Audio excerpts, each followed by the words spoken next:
следващото е, ще отидем до Карлс Бейкъри от Кралят на тортите да си вземем нещо сладичко.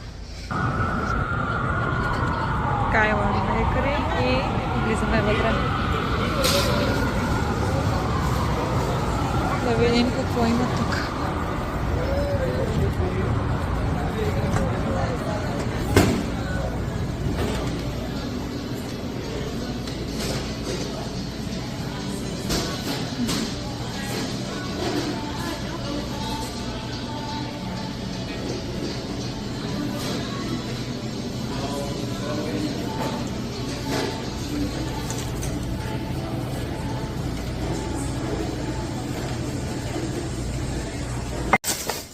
Ай така изглежда трубичката.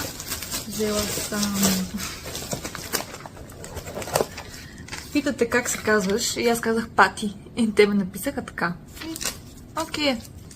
Естествено, една канола. Те са известни с канолите си. Което изглежда така. Доста е яко.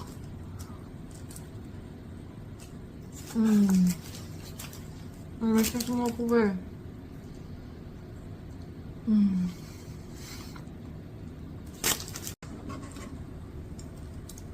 И едно тирамису си взех. Което сега ще пробваме. Ама трябва да отворим една вилица.